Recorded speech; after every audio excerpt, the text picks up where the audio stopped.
Mhm. And Okay, so welcome everyone. So, well, Zamfira is not here. I think she's coming. She said she was coming. So, um, anyway, we'll just go ahead.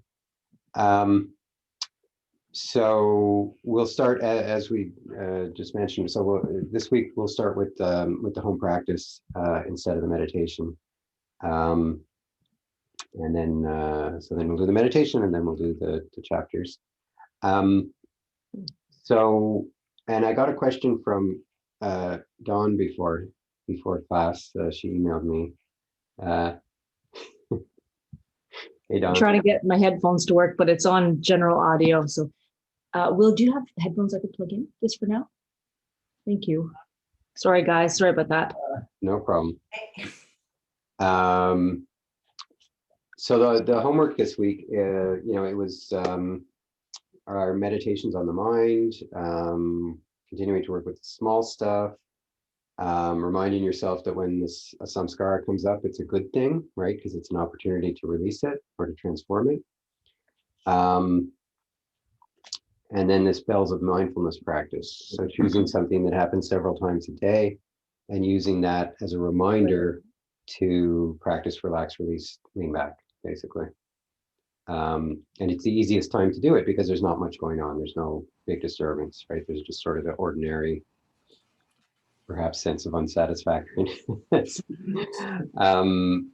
So those are the home practices this week. I wonder what's come up for you, or what questions you have, or anything that you want to share about your practice last week.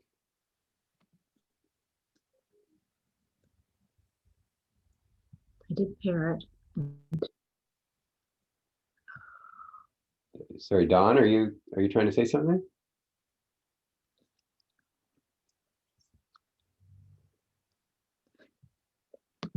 Okay. I guess not. Anybody? I can jump in. Having Great. been on the other side of the teacher thing, I know it's like, oh, those silent squares. It's it's hard. What I've been learning is that I'm very, very forgetful. The bells of mindfulness is something I was really looking forward to doing, and I thought, okay, like thresholds, those are nice, like doorways. I walk through lots of doorways, and it's metaphorically so beautiful too. It's like the threshold of a different way of understanding how one is in the world. I have walked through doorways in my house maybe, I don't know, 1,000 times since last Monday, and remembered 5 times, perhaps. Like, Five not isn't bad. much. 5 is Yeah. pretty good. It's like, oh my God, I forgot again.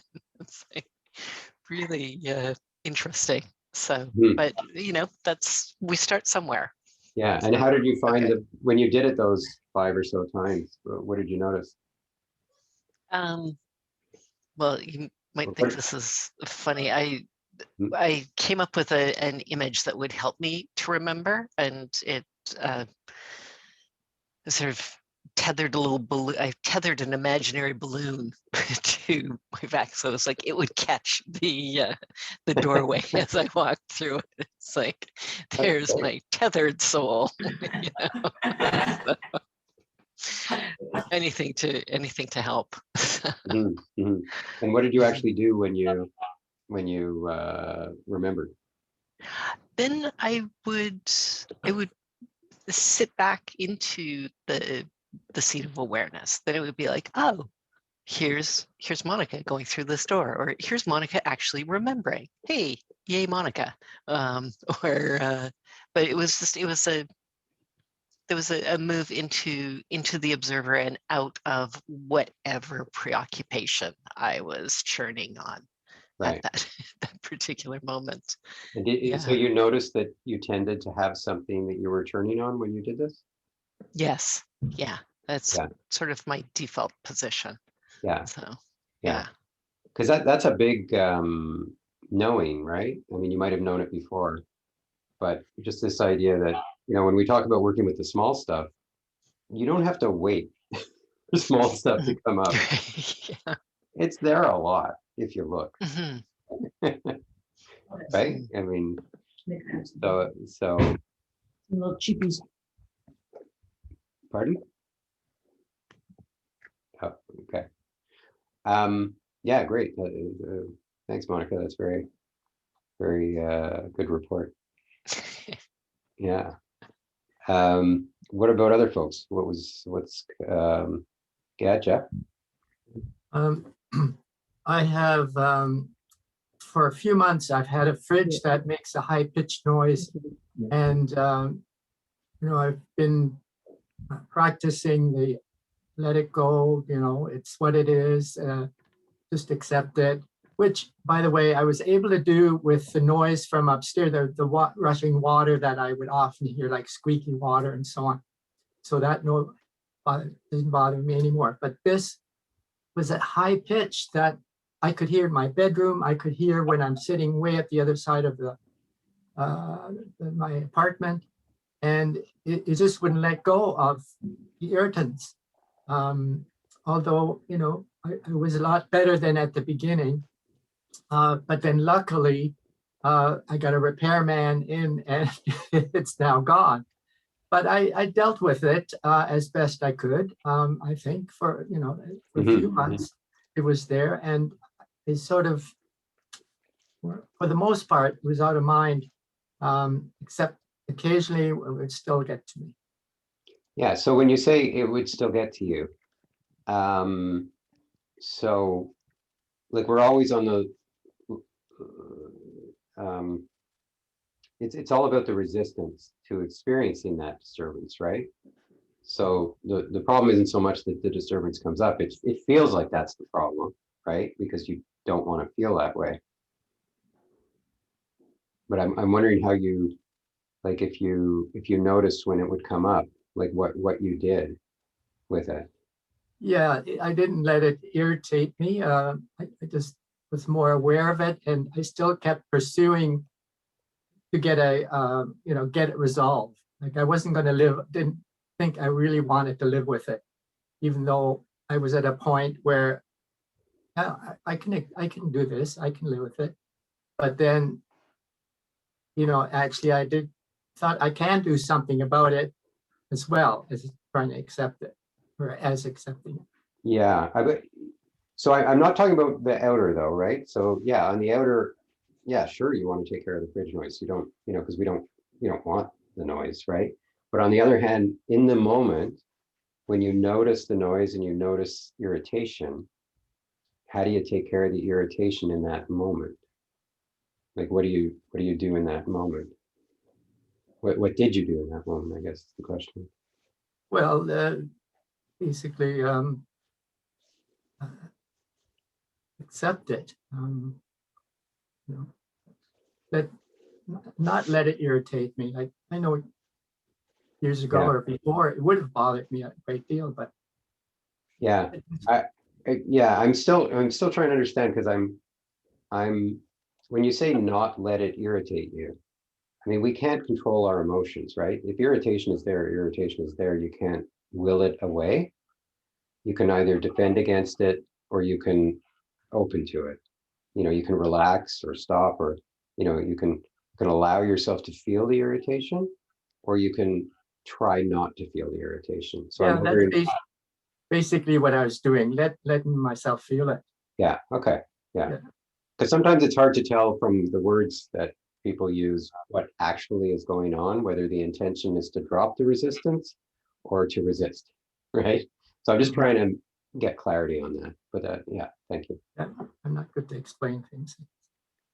No, it's not even that you're not going to explain. It's just it's words, and then what that means in someone's experience. That's what I find the hardest, is to convert the words into experience, right? And for everybody's benefit, and for my understanding. So thanks, Jeff. That's great. Yeah. Mark? Yeah. Let's see. I was very aware of, well, I'm still not seeing a lot of little things. So although I did see one, at least, and probably more than one, but I was out on one of the nice days on my bike and was annoyed at traffic. And I sort of just, and then I recognized it right away as that. And I don't know, I sort of just laughed at it and thought, yeah, it's because yeah, I just Yeah. laughed at it, I think. Yeah. And then it was gone. So, Yeah. but that's, I mean, no, it wasn't gone. No, I'm not. You know whether it was gone or not. Sometimes Yeah. it does just go. Yeah. Right. So that's.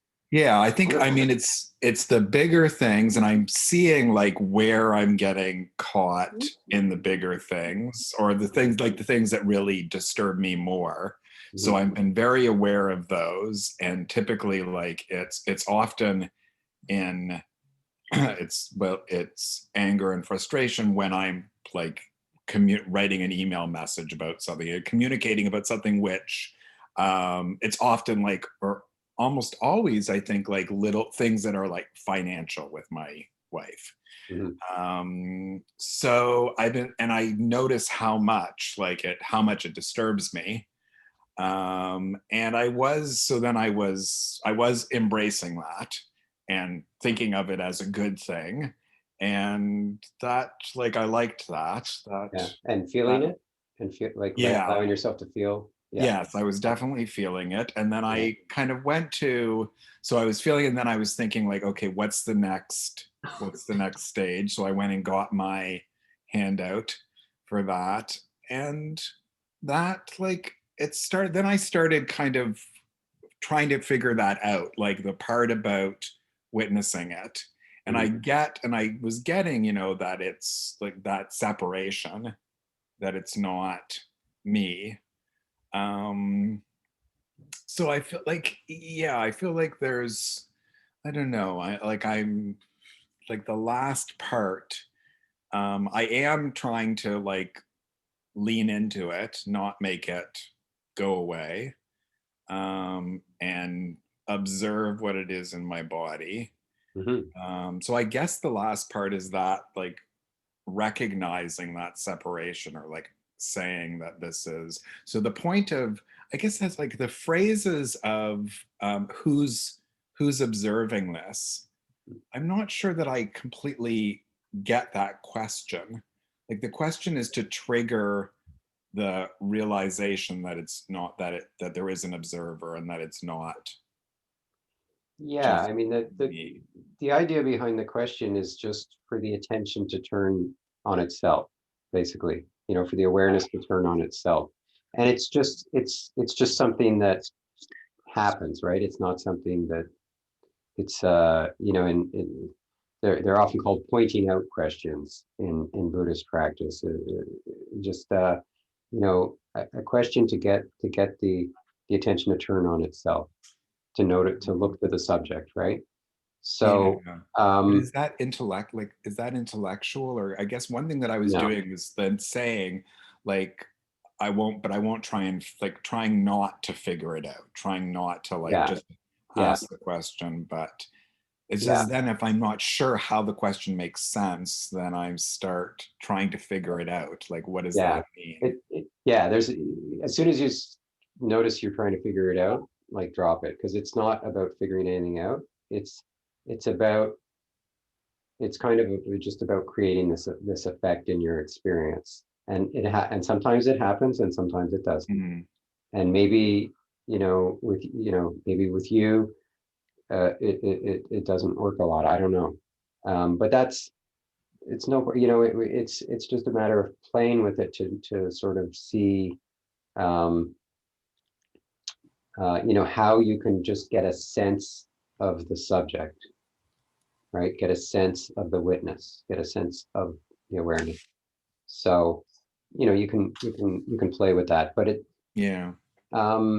really it's just recognizing, like when you talked about you were on your bike and things were, somebody did something that disturbed you, or traffic disturbed you, and then you realized that this was happening, right? You realized that you were having thoughts or emotions, and you had that space from them, right? And as soon as you created, you had that, you could call that release, Right. in the sense that you drop the pull of the energy, right? And you just let the disturbance do its thing while and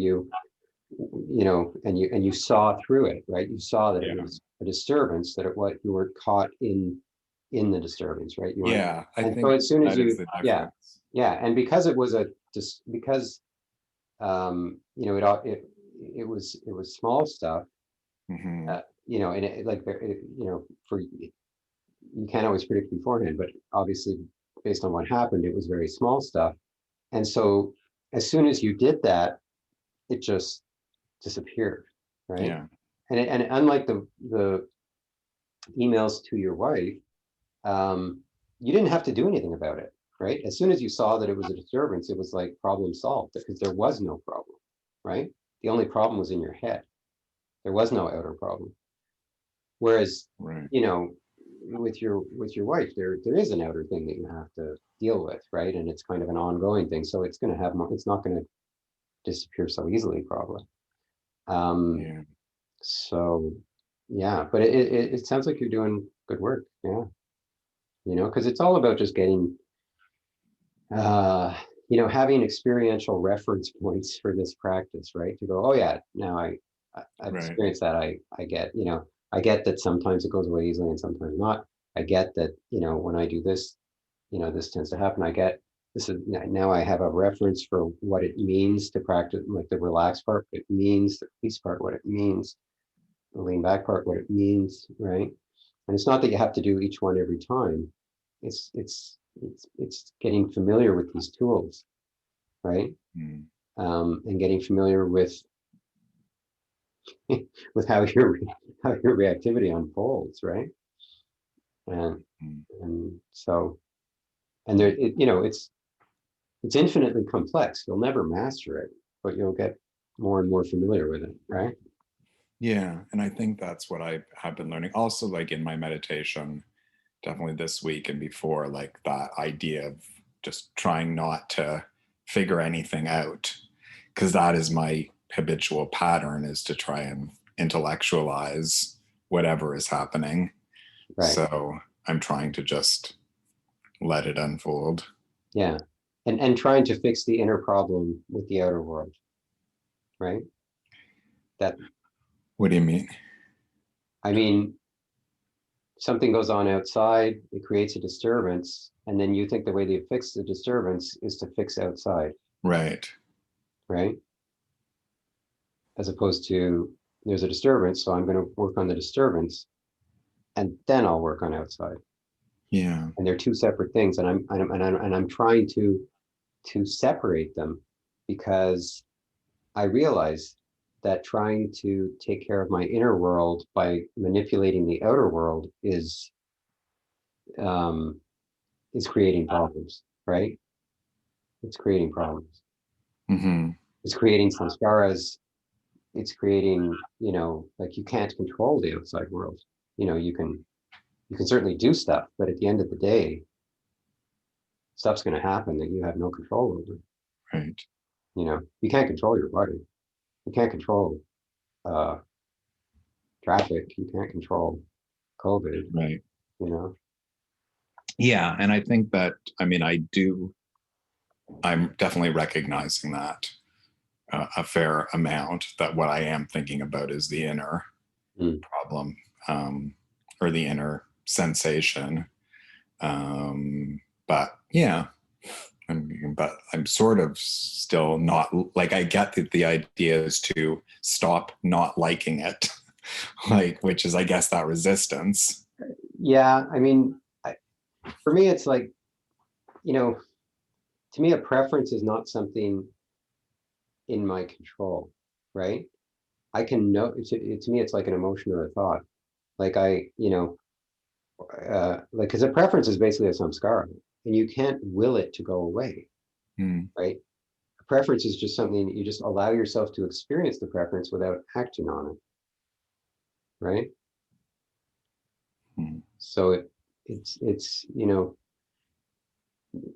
seeing that distinction between, like, it's like you can't control your emotions, you can't control your thoughts, like you can't control the unintentional ones, right? You can make yourself have a thought, but you can't stop your mind from having thoughts, right? So you can't stop yourself from having emotions, and you can't stop yourself from having preferences, right? I mean, you can't just, one day you love chocolate and you hate mushrooms. You can't just say, "Oh, I've decided that from now on I love mushrooms and I hate chocolate." No, I mean, I can decide I'm going to eat mushrooms even though I hate them, and I'm going to not eat chocolate even though I love it. But I can't just like make my preferences switch. Right.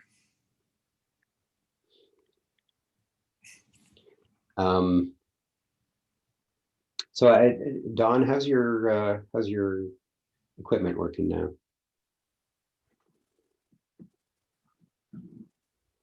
Much better. Thank you for asking. And sorry Great. about the beginning there. That might have been a bit distracting. So my Oh no, apologies. that's fine.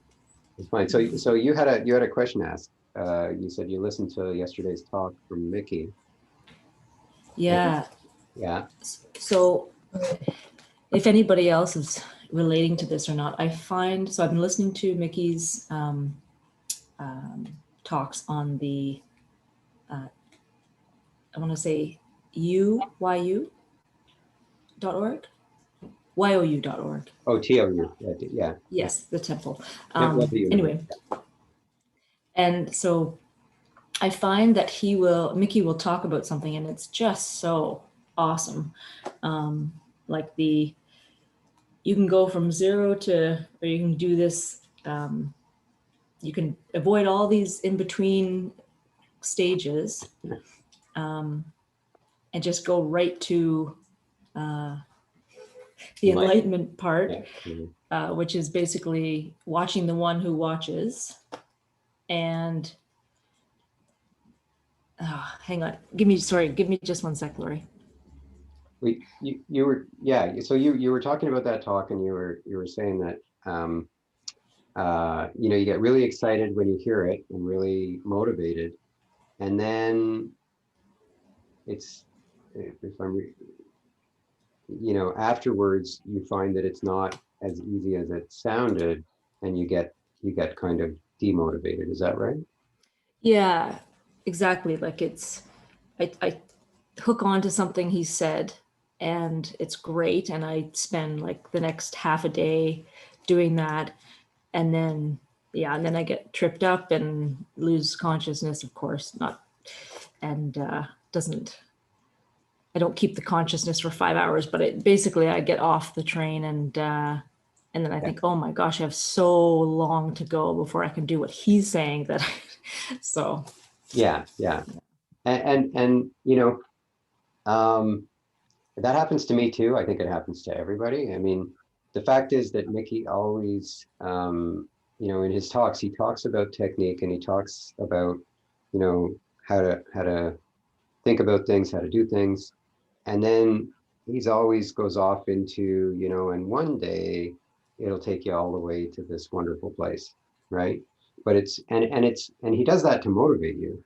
But it's important to recognize that it's a life's work, and it's, I don't know if I mentioned it yet in this course, but like Ken McLeod, who's a really wonderful Dharma teacher, he he says practice is just one failure after another, really, right? You're constantly aspiring to have perfect concentration and perfect equanimity, and all these, do all these things, and you know and every, like Monica was saying, and every time I walk through a door, I'll do this practice, and then forgetfulness comes, and all sorts of things happen, and you get caught in the disturbance, or just forgetfulness, or whatever. And that's why it's so important to let go of the outcome, right? And to recognize this. That's why they call this a practice, because it's you're constantly falling short, right? And you're so the idea is to focus on just the practice, right? Success means just, I'm learning. And every time every time you're not able to do something, every time some obstacle comes up, whether it's forgetfulness or just getting lost in a disturbance or whatever it is, that's a learning, right? That's a learning. So what I've found is that, just notice when you're getting attached to an outcome, right? So you hear Mickey's talk and you think, oh, I want to, I want that Mach 10 journey to enlightenment, right? And then just, say to yourself, okay, so I'm going to practice this, but I'm going to let go of attachment to outcome, right? Because what he's talking about was a wonderful practice, right? He was talking about just basically being in the seat of awareness. He basically said, whenever disturbance comes up, don't ask what's disturbing me, ask who's noticing the disturbance, right? And that's hard to do. It's hard, and not only is it hard to do, but when you do it, he talked about how you get all this energy, and so quickly you get to oneness with the universe, and being the beam of light, as he would say. He talks about awareness as being like a beam of light, and you can focus on where the light lands, or you can focus on the light itself, right? It's encouraging people to focus on the light itself, and ultimately to become the beam. But just because you focus on the awareness, because you turn the awareness on itself, you're not going to experience that, probably the first, 1,000 times. And even there's kind of different levels of being aware of awareness, right? And what he's talking about is the highest level. It's far away. Like, I've done whole retreats where we just focused on awareness and awareness, and it's wonderful, but I've never merged with the universe, right? So when Not even for a split second. I don't think so. No. No. I mean, I've had, it's they say enlightenment is something that you can't, enlightenment happens by accident. So practice can make you accident prone, but it really is like grace that takes you there, so, some people get enlightened, they've never practiced a day in their life. Other people practice like crazy, and they never have that glimpse of that. And enlightenment's not a destination. Many people do have these enlightenment experiences, and then they're right back. Right? That's generally the case. Even for people who have these non-dual experiences, right? You can call it an enlightenment experience, you can call it a non-dual experience. I think it's, oh, sorry, Lori. Yeah, so anyway, I just, I think the short answer to your question is, practice, relax, release, lean back. When you notice that you're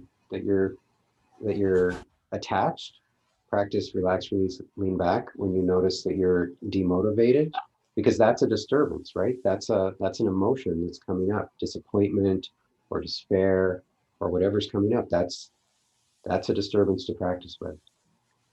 No different than any other. And if you like, you can ask, who notices, right? If you remember. Thank you. Yeah. Okay, anyone else want to share?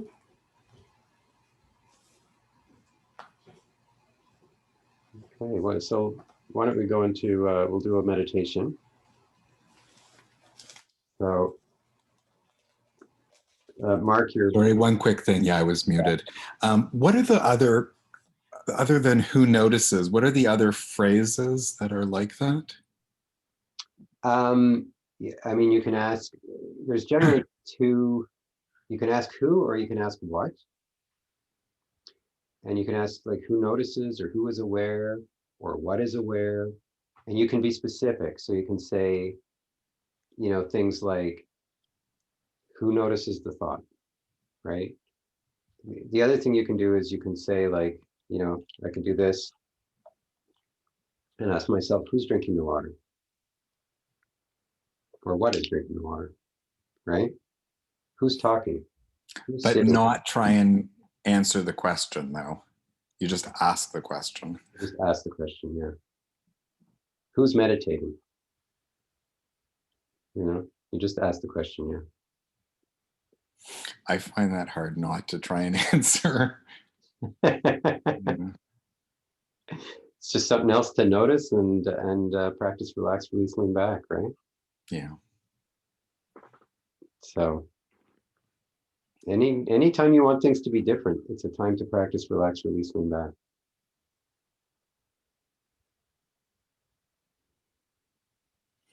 And the lean back is who notices. It could be, yeah. Yeah. I mean, the other thing, instead for lean back, you could just say hello in your head and notice that you're the one who's aware of the hello. You can do that. Right. Anything that creates this awareness of the subject, of awareness of the witness. Or you could even just say to yourself, I'm aware of awareness. Or I am the awareness. I am the subject. I would encourage you to experiment, Mm-hmm. Just keeping in mind that what it's all about is just having that sense of being the subject, that sense of being the witness, the sense that you are the knower of experience, you're not the experience.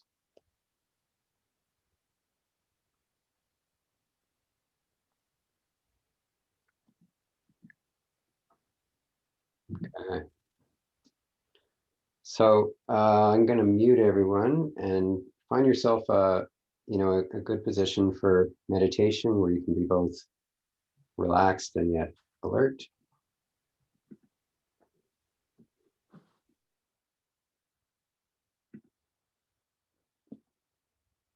And not leaning forward or back.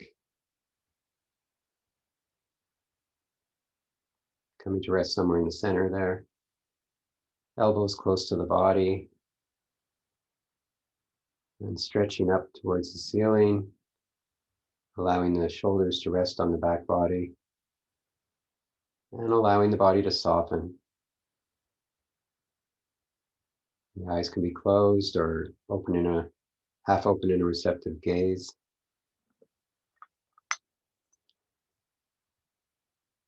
And allowing the attention to sink into the body, noticing sensation in the body. And we'll start with one sound of the bell.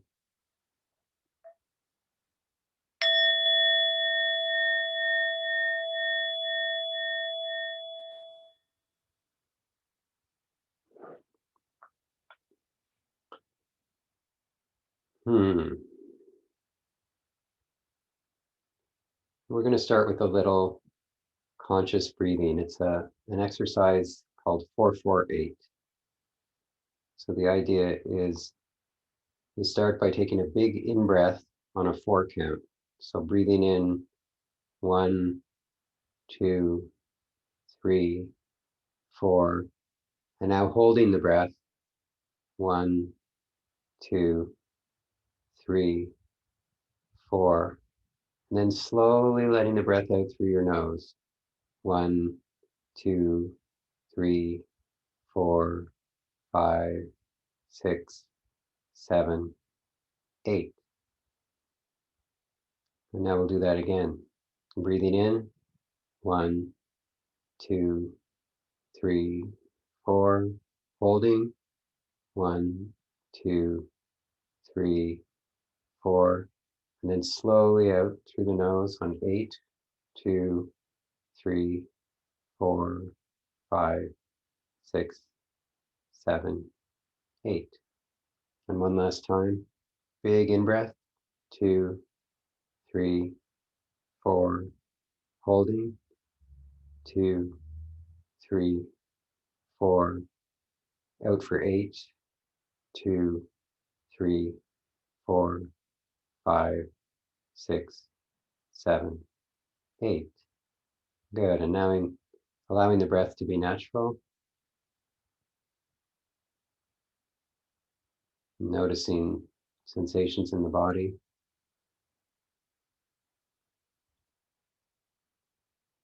Allowing the experience to be just as it is.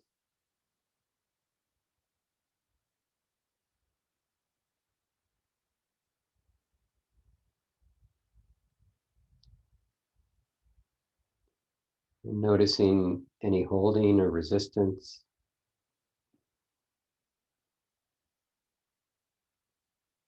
And with each out breath, relaxing, dropping the resistance to whatever extent it wants to drop.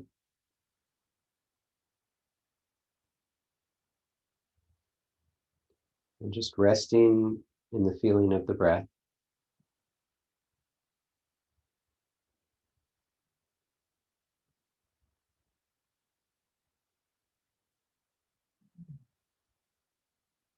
Allowing whatever's there to be there. Allowing the body to relax. And allowing the mind to relax as well.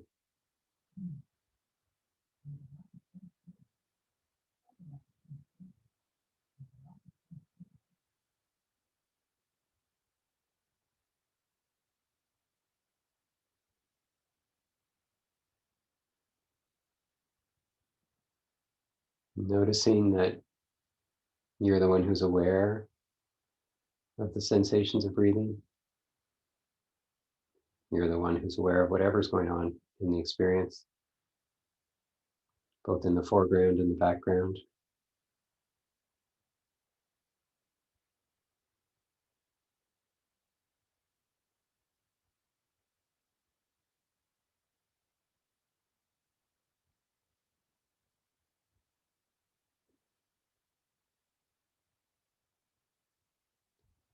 You may notice that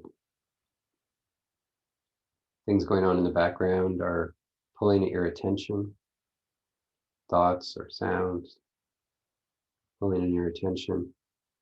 So doing your best to release that pull. And if you do get pulled into them and your attention wanders off, when you notice it, it's no problem.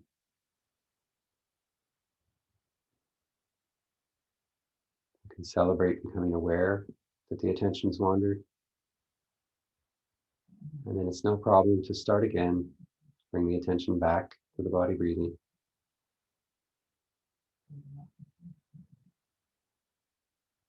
Relaxing,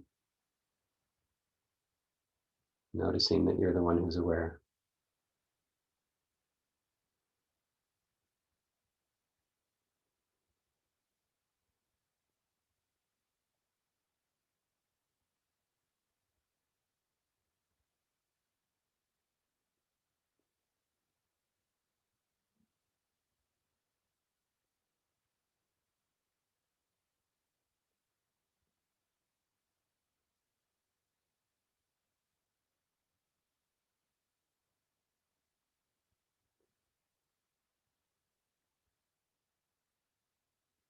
And continuing to be aware of the body breathing, but expanding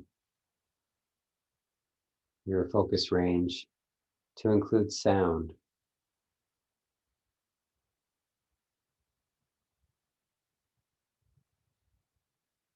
So the sound may be pleasant, sound that you find pleasant or unpleasant. Try not to focus on the pleasant or to push away the unpleasant. Try to just be receptive to whatever sound is there, including silence. You may notice that certain parts of the room are silent. Other parts may have sound. They may come and go.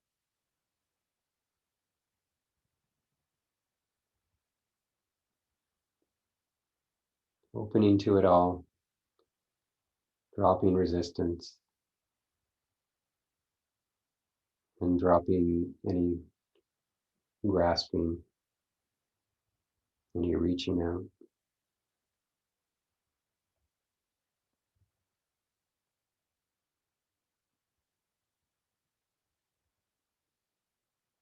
Continuing to be aware that you're the one who's aware.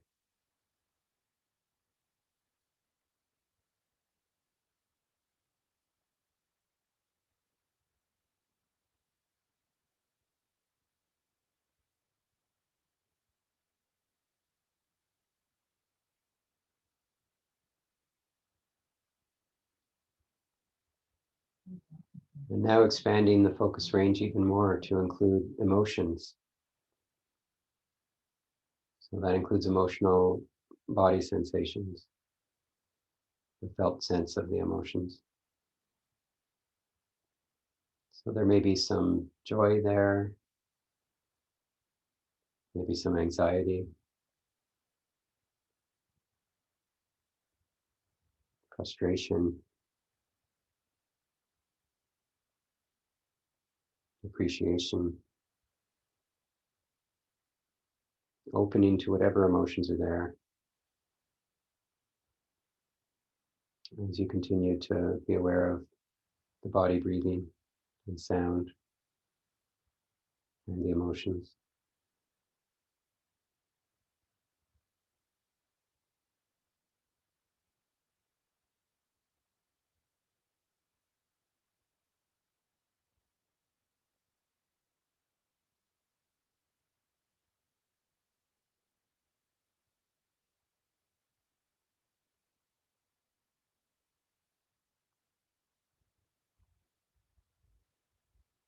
Dropping resistance, noticing that you're the one who's aware.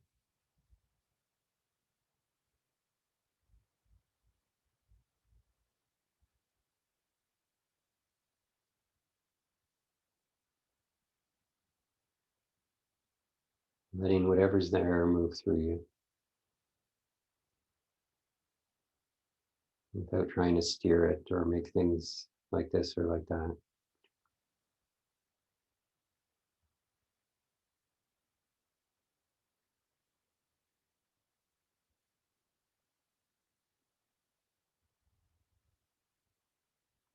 Not manipulating experience at all. And you notice yourself trying to manipulate your experience and dropping that.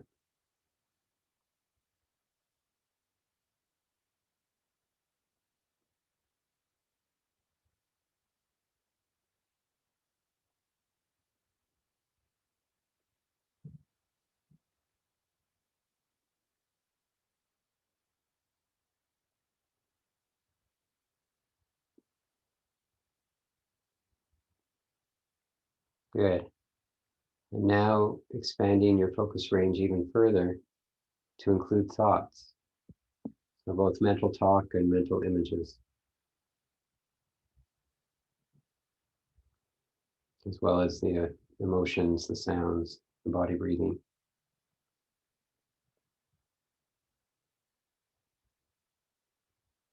In fact, opening it all the way. So taste, touch, smell, the entire sensorium. Just allowing the attention to go wherever it wants within the whole sensorium.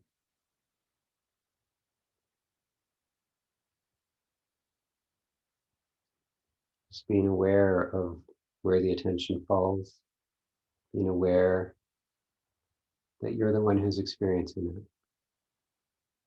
You're the awareness.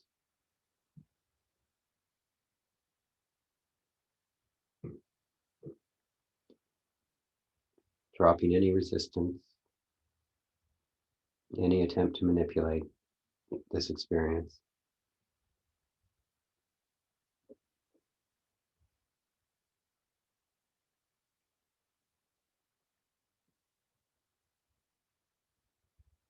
All there is this moment.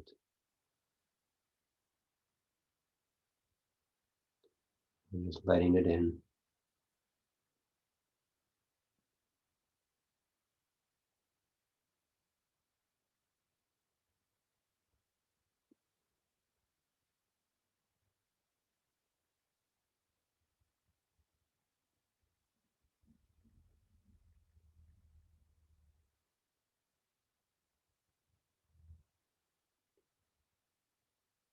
letting it in. This moment.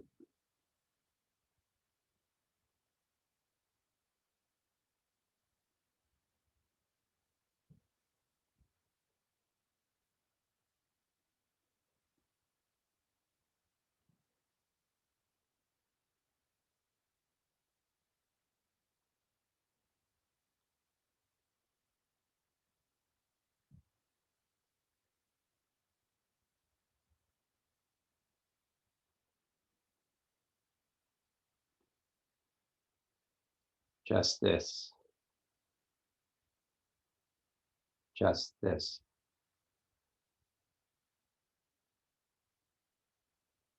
Just this.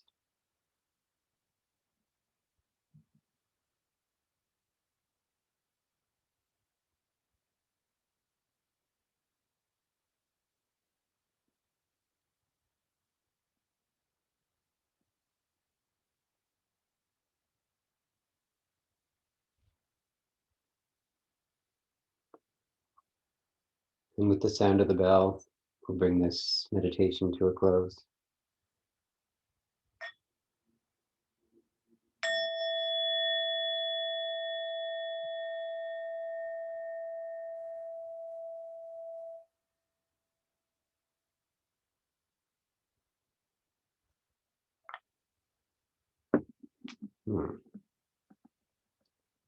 So, continuing to be aware that you're the one who's aware.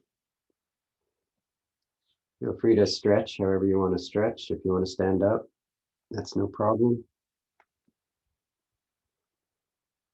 Just bringing kindness to the body, bringing curiosity to the body.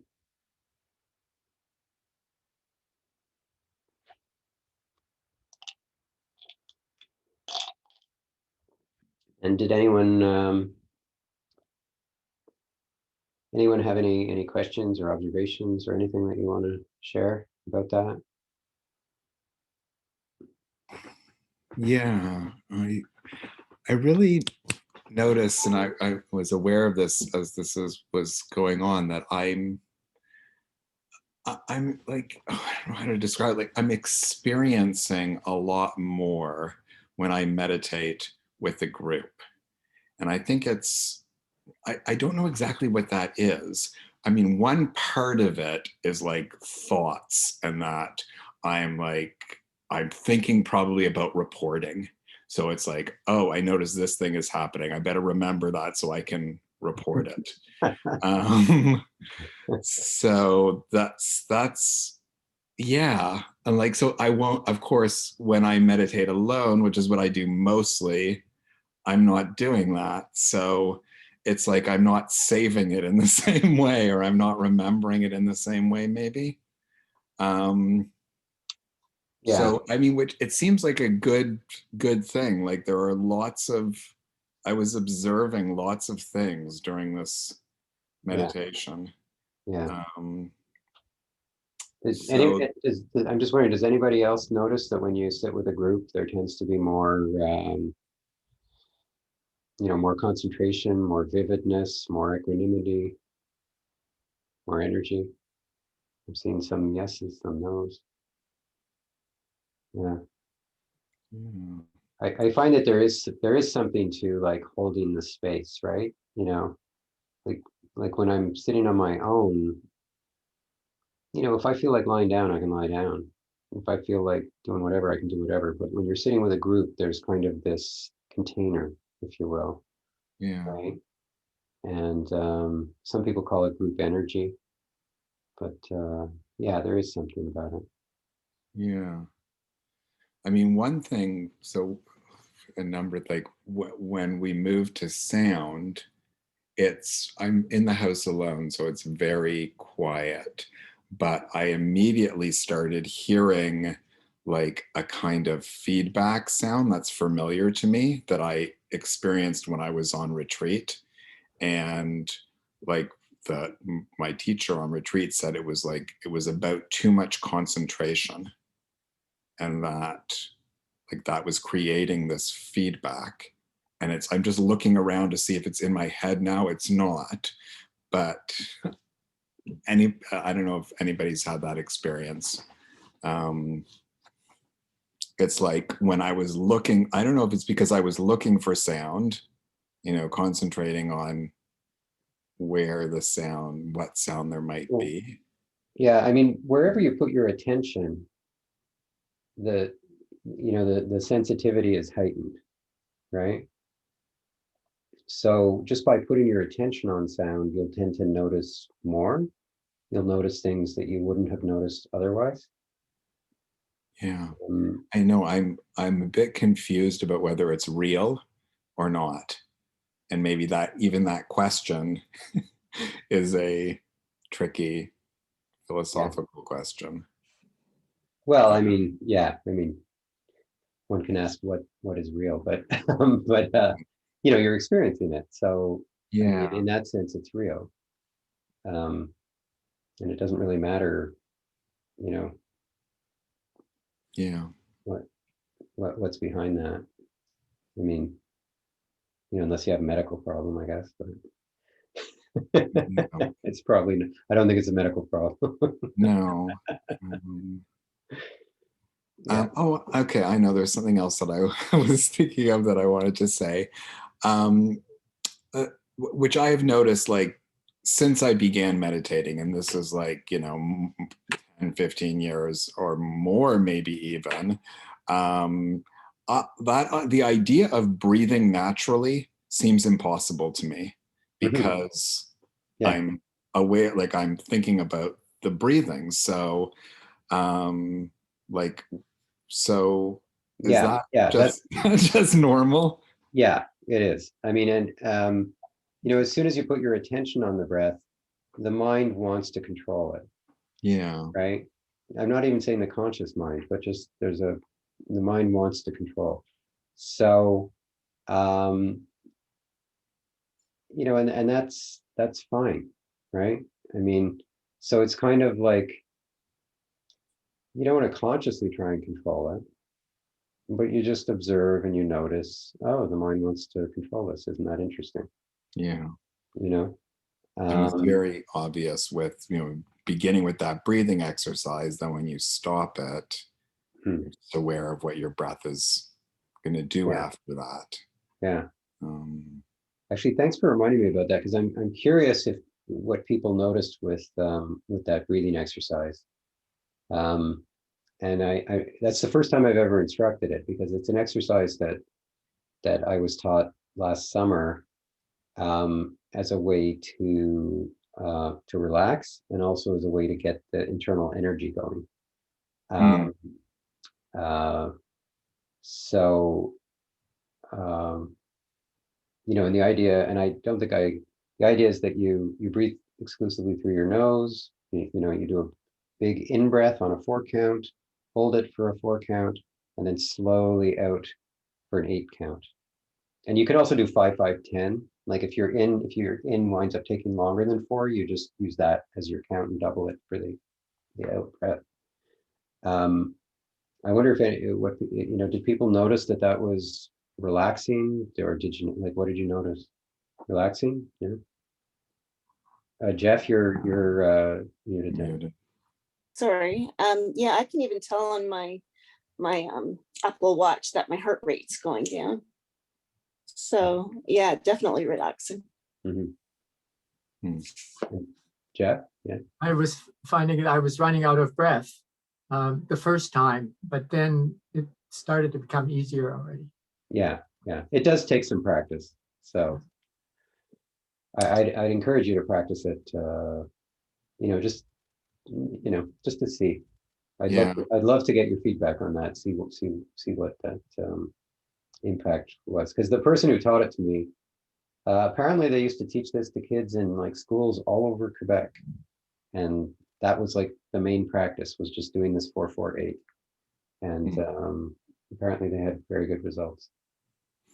Yeah, I found it very energizing. And it actually, what it did was it triggered a memory, like a memory of swimming.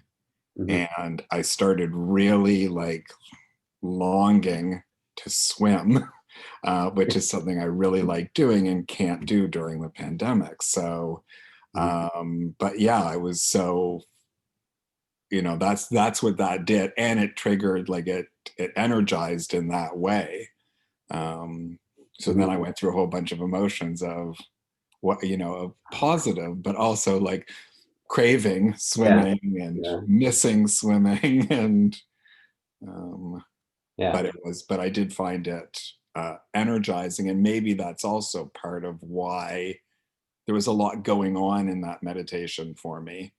I was much less sleepy probably than I might often be when meditating.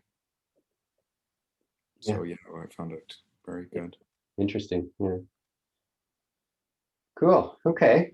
So I guess we should start into the chapters. So the first chapter, Pain, the Price of Freedom. Who loves this title? Pain, the Price of Freedom. And of course, he's talking here about emotional pain, not physical pain. And he basically says that fear of this emotional pain causes us to resist life. And that has all these negative consequences. Basically, we become afraid of fear, and it creates more fear because we're always afraid that, what if this happens? What if that happens? What if this doesn't happen? And so it creates all this fear. And what he says is our psyche is built out of this, avoiding this inner pain, right? And that's not saying anything different than it creates samskaras, because our psyche is built of our samskaras, basically. All of our, preferences and judgments, like that's all built out of the past impressions that we've held on to, basically. So, so basically, avoiding pain creates fear of pain, right? And and he gives the example. I find this very instructive. He gives the example of, if you have a dog and you come home from work and you're feeling really lonely and you feel like, oh,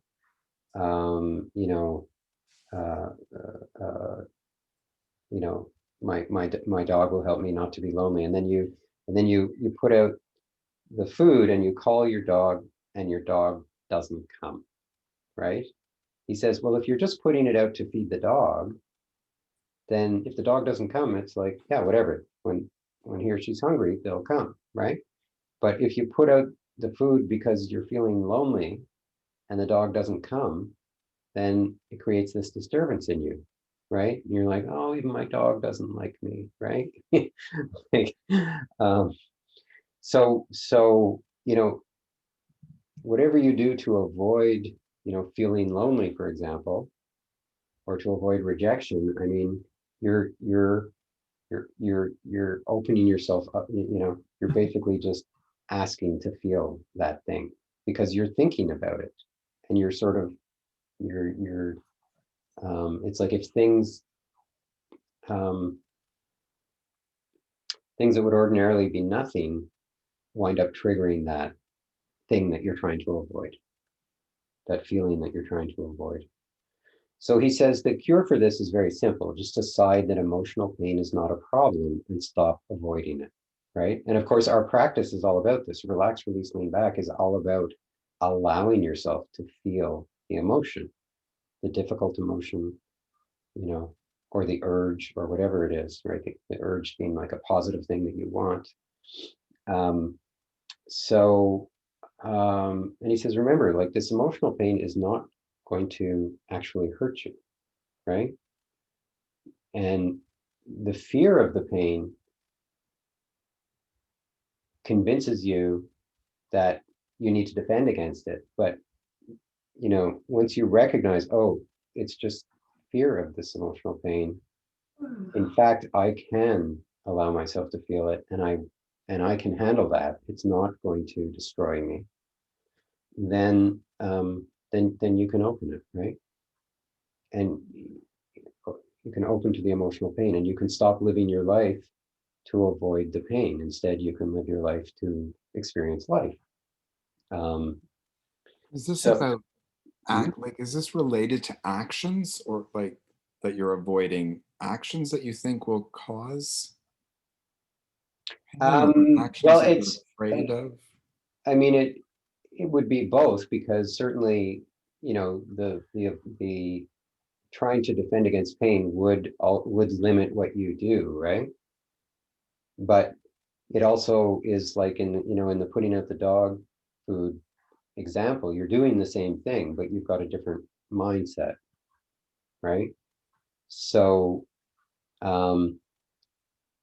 basically what he says is, when you notice that, you know, it's like you think to yourself, oh, you know, somebody invites you to go to, you know, a gathering, and you think to yourself, you know, I don't feel so comfortable in that gathering. You know, I'd like to go, you know, but I'm worried that I might, people might not like me, right? Or whatever it is. So you're now, you've just, and you say, no, I'm not going to go, right? So you've just, in order to protect yourself from emotional pain, you haven't gone out and done this thing, right? But it could manifest that way. It could manifest in other ways, right? Um, um, Yeah, that's what, you know, what I was thinking of was the kind of example that you're thinking, where you avoid doing something. right. Yeah. But the one with the dog is to just, then you're just aware that I'm doing this because I feel lonely and I want the dog's attention. Right. And Right. that's the shit. Yeah. That's the shift. Yeah. But the other part of the shift is just like, you know, just our normal practice of a disturbance comes up, and then you defend against it. And he's saying, and this is just another admonition to say, don't defend against it. Allow yourself to feel the pain, right? Mm. So what this chapter is really saying is, you know, you need to have the mindset that says, you know, emotional pain, bring it on, right? Not that you're going looking for it, but the point is, when it presents itself, you're not running away from it. You're not resisting it. You're not defending against it. When the emotional pain is in front of you and it's there, you say, hello, friend, you know, you know, let me feel you. You know, I'm not, I want, you know, I wanna feel you, because I don't want to store it. I want to transform it. I want to, you know, I read recently, somebody was saying, you know, you can think of emotion as energy in motion, right? And so the idea is, if you think of the emotion as energy in motion, you want to allow the energy to move through you, right? And not block it. Mm. So yeah, and the big thing is, you know, you defend against pain, then you just create fear, and you create samskaras and all this, you know, when you compare the alternatives of feeling the pain or defending against the pain, you know, whether it's an internal defense or whether it's through your actions, you're much better off to experience the pain. You're much better off to allow it in than to defend against it and to live your life trying to protect yourself from emotional pain. And, you know, once you decide that you're going to let yourself experience emotional pain when it's there, that's the real freedom, right? Because then you don't have to manipulate the world so much, and you don't have to um, uh, you don't have to get upset when reactivity comes up, right? You know, like, everybody talks about, oh, I don't want to have these reactions. I don't want to have these emotions. I don't want to experience these emotions. And it's very limiting. And it occupies our minds a lot. So it's so freeing when you say, oh, whatever happens, it's fine. I'm not jumping off the bridge. I'm not going to go looking for it, because it is unpleasant, but it's way better to experience it than to store it. It's way better to experience it than to spend my life running from it.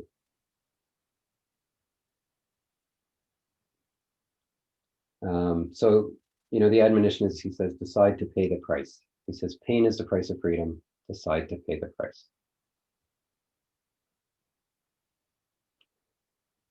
So,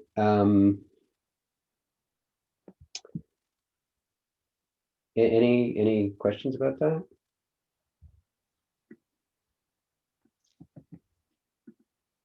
It's oh, go ahead, Kathy.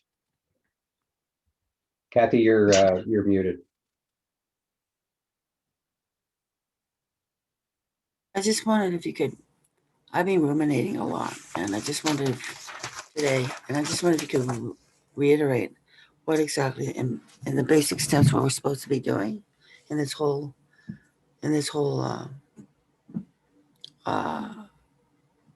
workshop thus far, this whole course. Yeah, basically when you notice resistance to life, drop the resistance.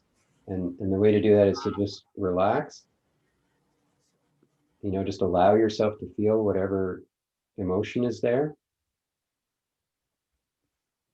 And, when you notice the thinking and it's how it's pulling you into trying to fix the problem, especially the outer problem, do your best to put your attention elsewhere, to let go of the thoughts. In other words, you're not making them stop, but you're just not paying attention to them. And then notice that you're the one who's aware of this all. So it's all in the handout that's in the resource file, the handout, How to Let Go. Okay. Yeah. Thank you. No problem. So I think I have a major thing for 20 years ago when I sold my house. The realtor, after everything was finished, paperwork was done, he came along and said, oh, by the way, there's $100 fee. I think it was for registration. And I got so annoyed at that I never talked to the realtor, even though he's the realtor of our building here. And so I held that in for 20 years until just recently. I realized it and actually told him that's what was happening. And he was apologized and so on. And, so it was freeing. It was amazing. And I can't believe that I would have carried that so long. Yeah. It's amazing how, when you look back at that, I'm sure you realize that the pain and suffering you caused yourself was worth way more than $100, right? Ridiculous. that and it's the same thing here in that, paying the price of feeling the emotional pain is small compared to defending against it. Very small. And in fact, as I've said a number of times, even though it's uncomfortable to feel the pain, there's a great sense of joy, of accomplishment at having the courage, the strength to open yourself to that emotional pain, and knowing that the transformation is happening is it's not actually overall a negative experience. It can be quite wonderful. Well, in some ways, I think I was sort of saying, oh, it's a non-issue and, it is what it is and just go on. Right. So I think that, but then when I really faced it, as you say, I could change it. Yeah. Make it go away. Well, and not just make it go away, but the fact that you accepted it, there's a positive aspect to that experience, right? Right.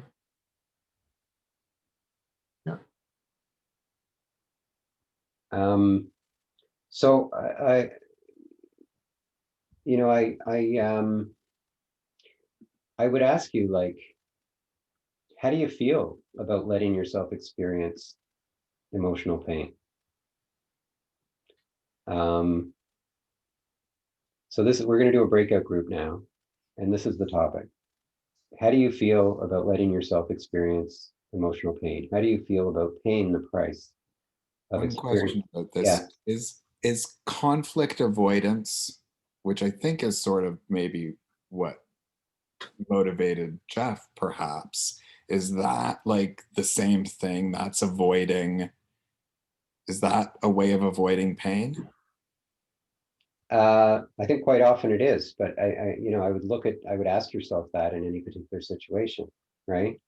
Sometimes you avoid a conflict, and that's, it's not based on avoiding pain, it's based on some other consideration, right?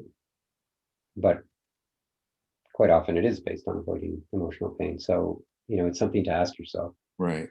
Because I mean, it seems to me that it's often based, for me at least, it's based on fear, probably fear of that conflict, that confrontation, Mhm. which is what Mickey's talking about here, right? That's an example of, is that of like, is fear avoiding pain?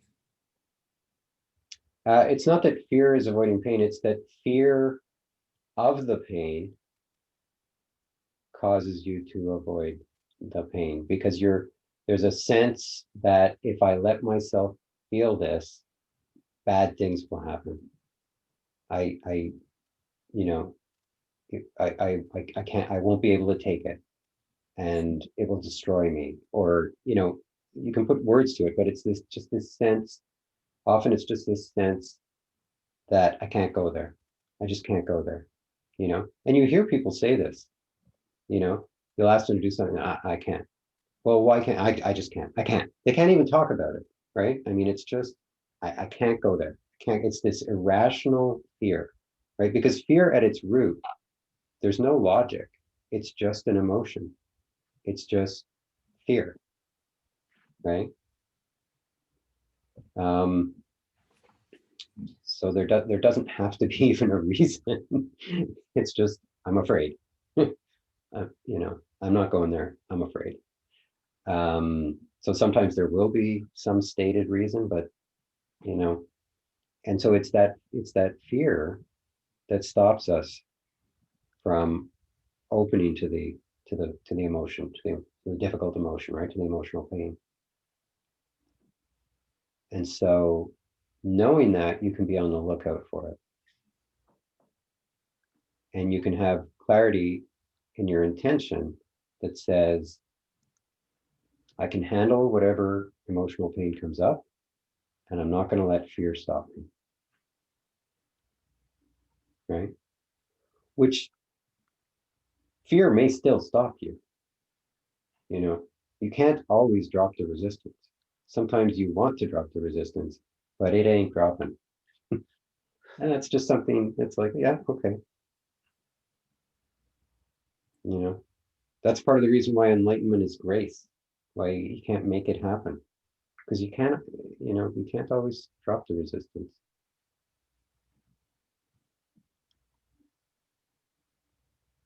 Like, I've noticed that in my experience.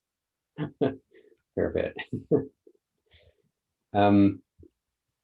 Okay, so we're going to do these breakout rooms, and the question is, how do you feel about opening to emotional pain? How do you feel about paying that price, and allowing yourself to feel it? So there'll be either 2 or 3 people per room, and we'll do this for about 5-6 minutes. Okay. So here we go. So just click on the join room.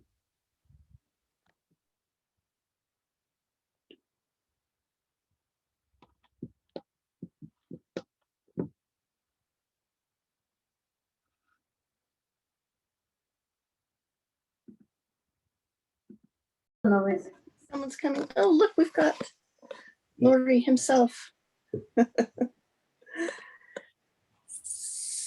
So how do we feel about feeling pain, feeling emotions? An emotional pain, yeah. Like being willing to pay that price. Hmm.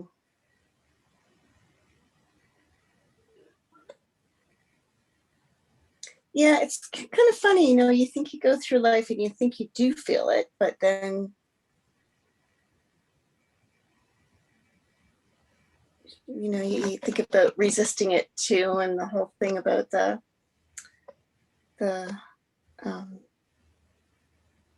rose and the thorn, and how we're protecting ourselves, right? I guess, and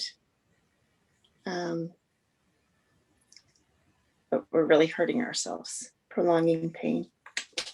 And I think I do that too. So,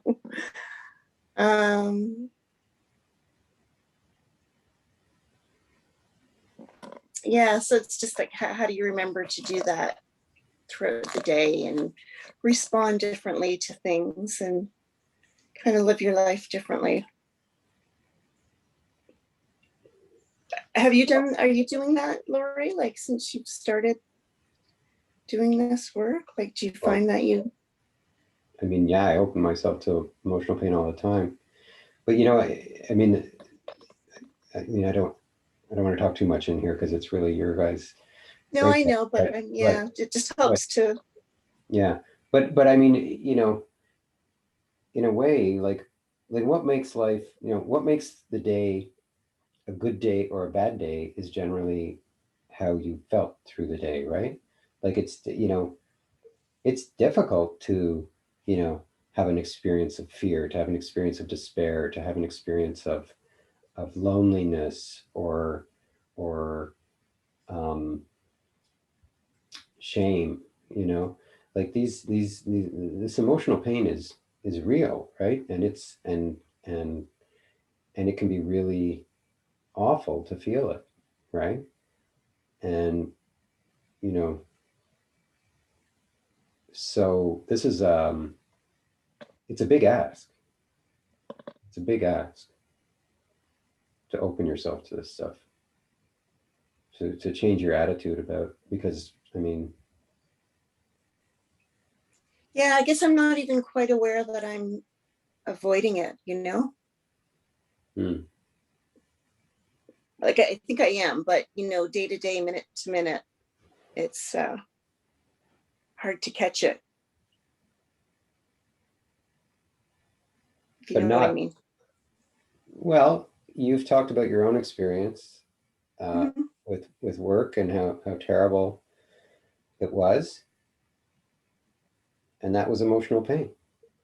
Yeah. Yeah. Still feeling it. Right. Yeah.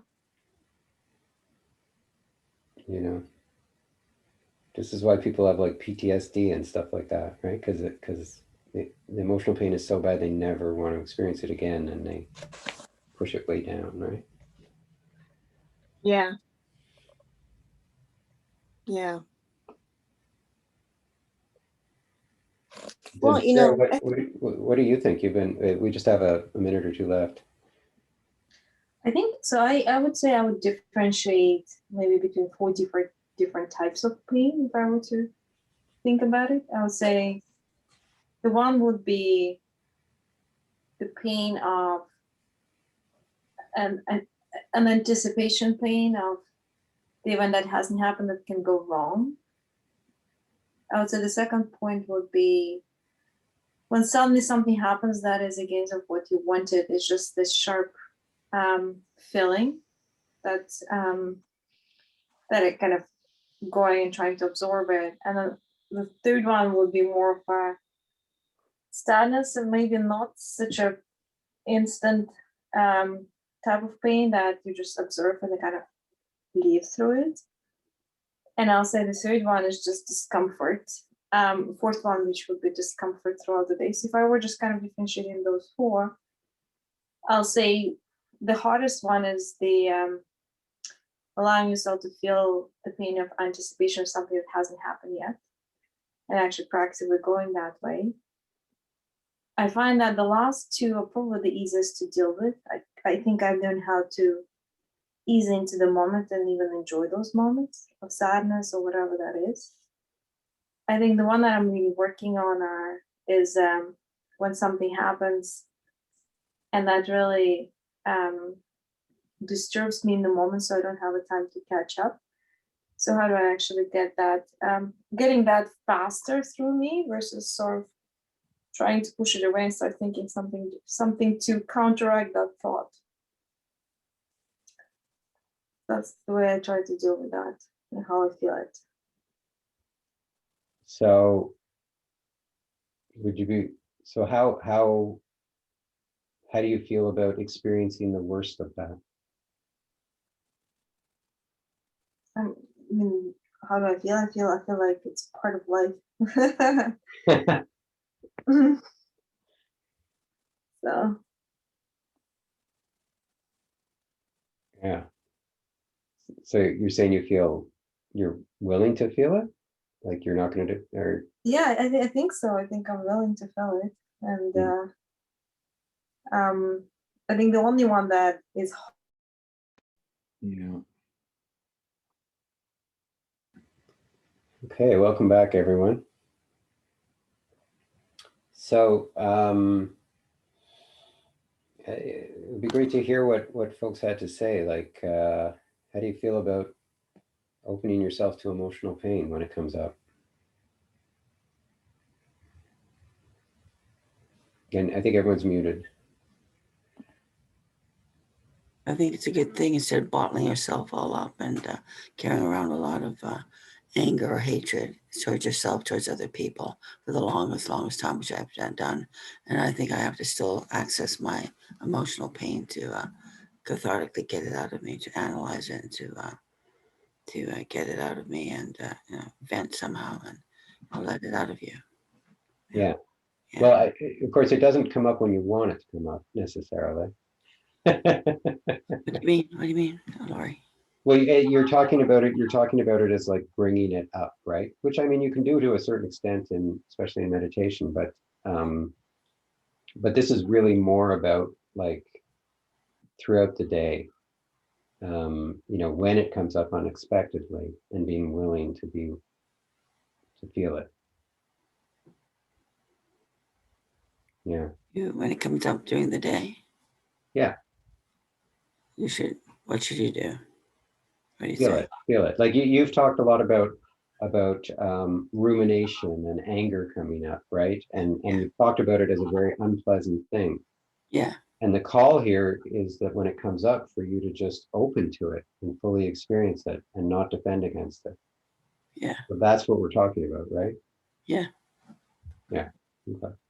So whenever it comes up, just confront it and. Yeah, I'm not sure I'd use the word confront, but just allow it, relax and allow it. Allow it to do its thing. Allow yourself to feel it without resisting it. Okay. Yeah, I've been holding up a lot of pain in me, emotional pain for years and years and years. And I just have to, I think under some kind of skillful therapist, supervision, you can learn to let that out, skillfully and effectively. Can you not? I'm just saying we should learn how to do it ourselves, right? Yeah, and I'm saying the most important thing is having that intention to allow yourself to experience it, that willingness to pay to experience the emotional pain, yeah, in order to be free. Yeah.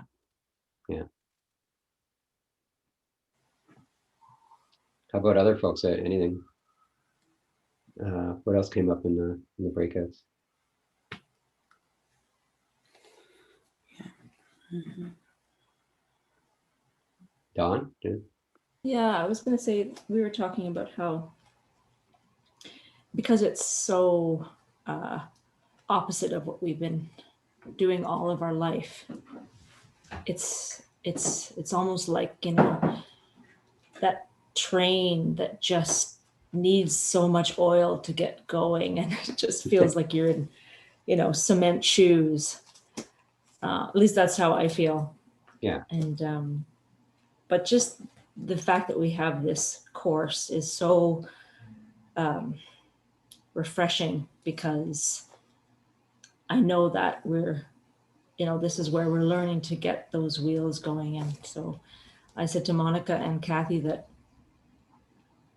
I find myself moving so fast that when something happens, I am catastrophizing and then not actually getting to the initial, well, I didn't say that to these guys, but this, I'm adding to this, getting to the initial cause of distress in the first place. And then it's just, you know, mountain Mhm. out a molehill later.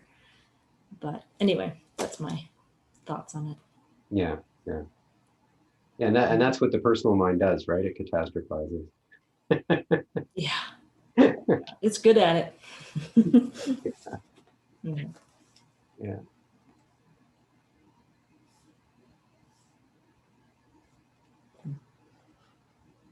Okay. Oh, can I say one other thing? Sure. Yeah, I was going to say too that, and Kathy, you were asking about this earlier about what it is that this course, sort of the foundation of the course. And I really like that we have the relax, release, and lean back, because we are learning a lot and there is a lot to take in. And then it's a, you know, it's heavy work. Yeah. And so I love the fact that we have that thread that we can always come back to, the relax, the release, the lean back. It just feels very rooted or rooting. Yeah. Yeah, and the whole book is really, you know, basically showing you why you want to do that, why you want to practice relax, release, lean back. Oh, yeah, Right. very cool. So, you know, you're not going to relax in the face of emotional pain unless you're willing to experience it, right?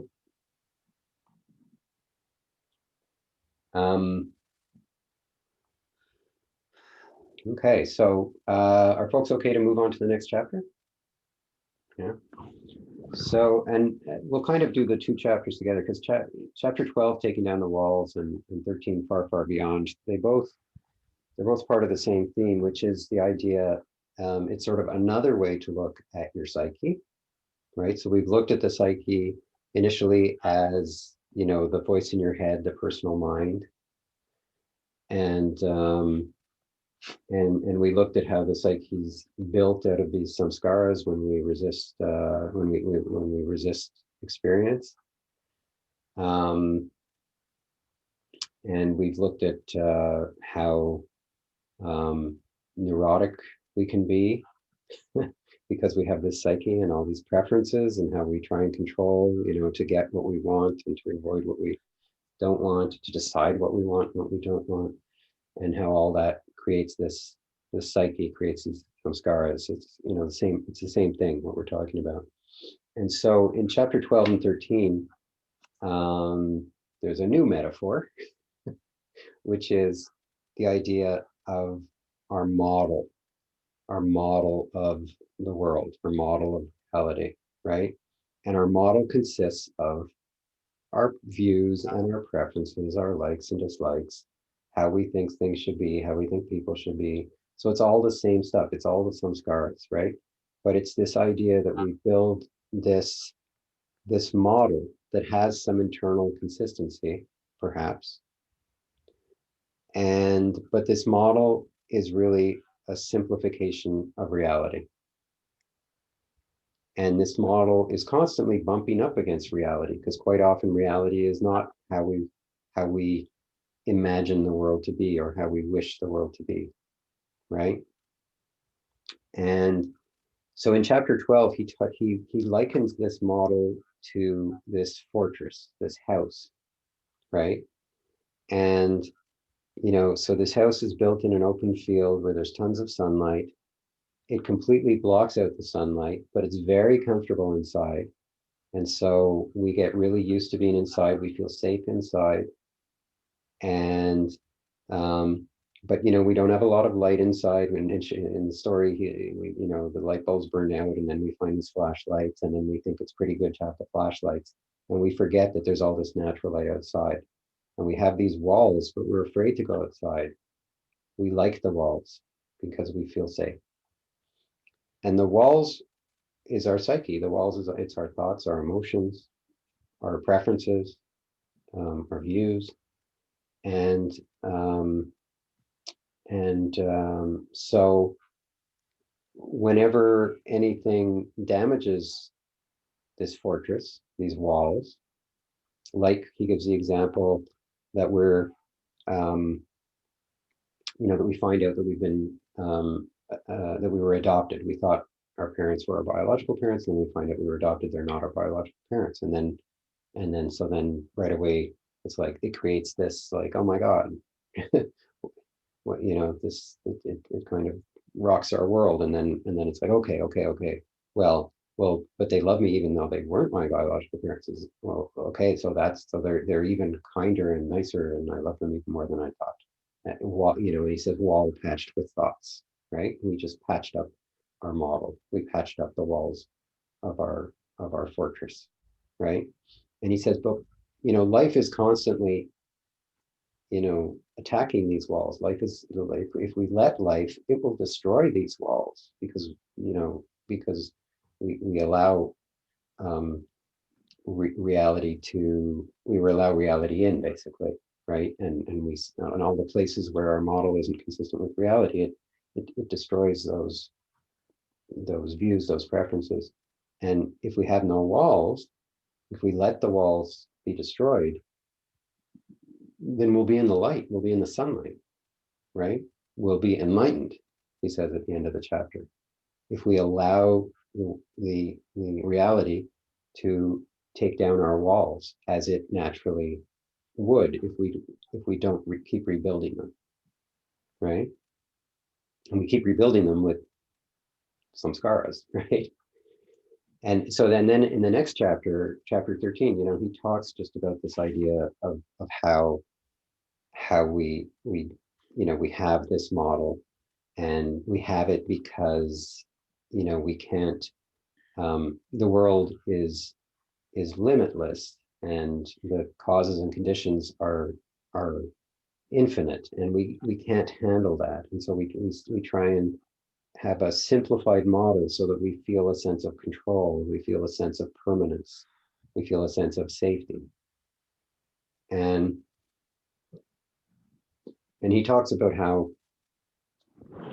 we're constantly, having our model disturbed, right? So it could be something as simple as, I thought I was going to be able to go away this weekend, but then I had to work, so that rocked, that you have to deal with that, because you had this model in your head that said I was going to go away this weekend, and then you can't. Or it could be something big, like your marriage ends, your parent dies, or you have some, you get cancer, or like there's all sorts of things that can happen that completely, pull out what were the foundations of our sense of safety, of comfort, and they get pulled out, right? It might be something as simple as like the power going out, right?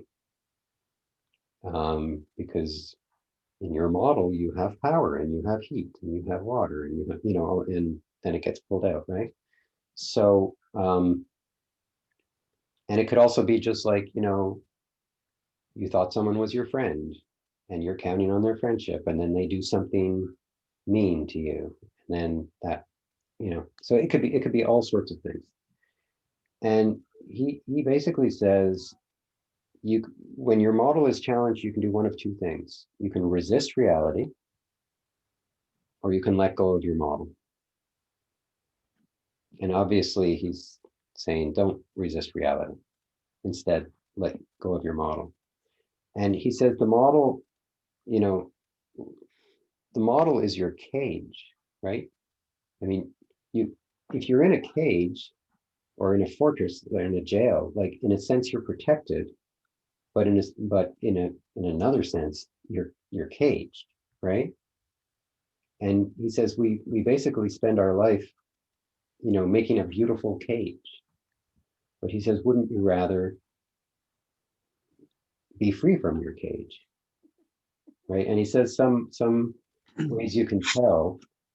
He says how to know you're caged. He said, yeah, you have to stay on top of everything to feel okay, right? You worry unnecessarily, right?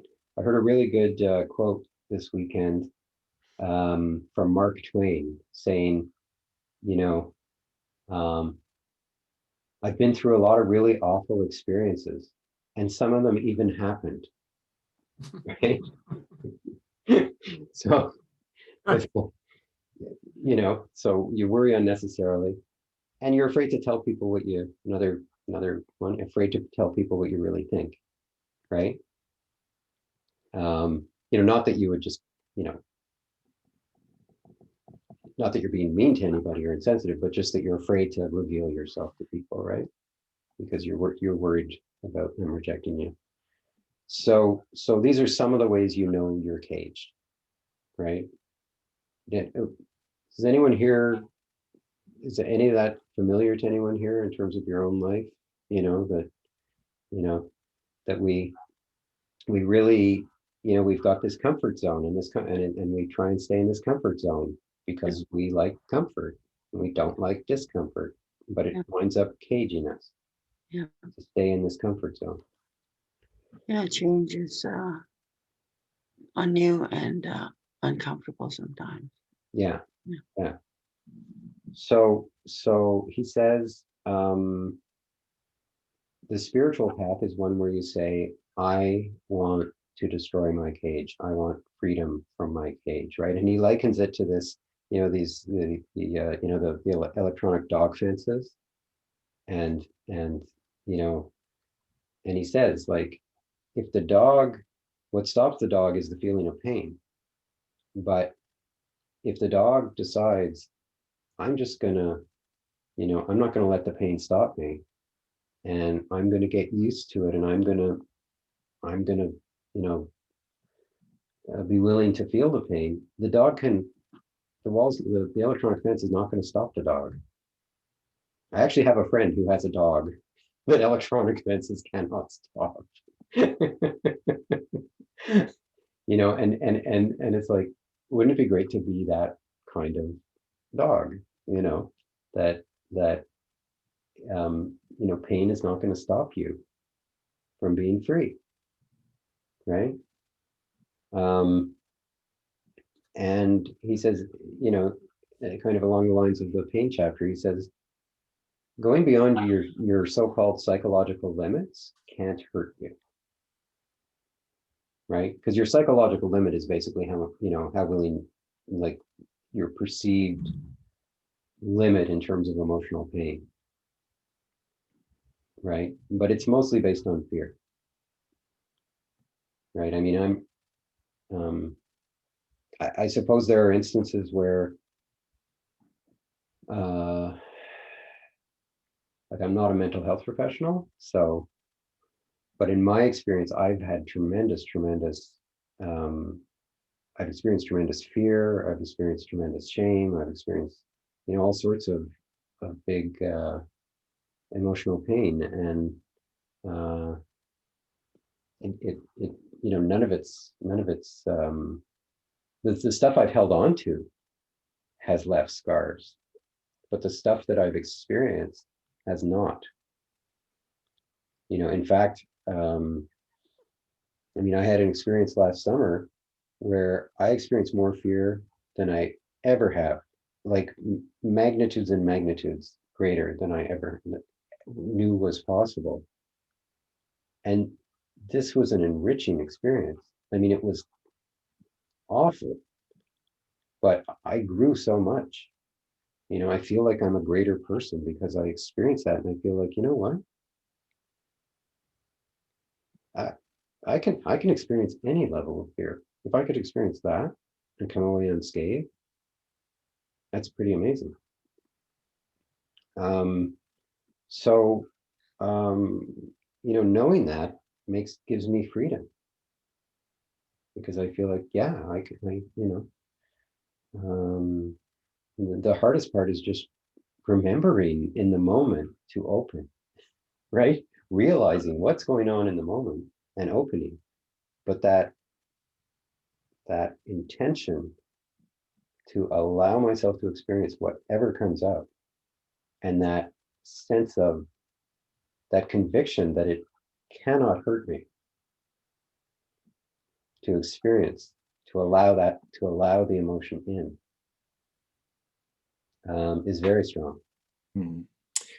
I think I mean I like the way that I think he uses, and it makes sense to me, discomfort more than pain. That's I think what the word he uses when talking about the dog. If the dog just gets used to the discomfort, and it seems like for me there's a difference, and I think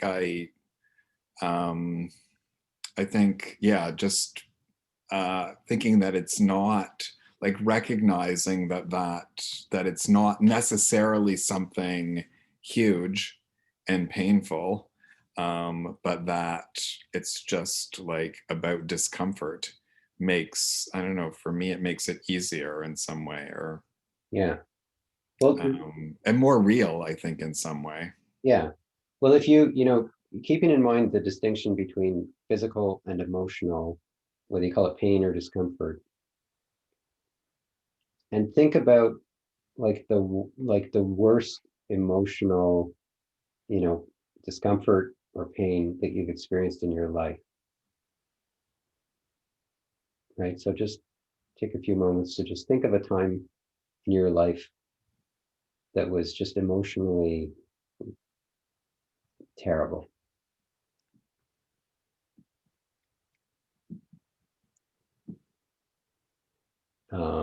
You know, so like, I remember being in the closet and feeling that like I had no hope, just terrible despair, feeling unlovable, uh, um, feeling like a failure. Um,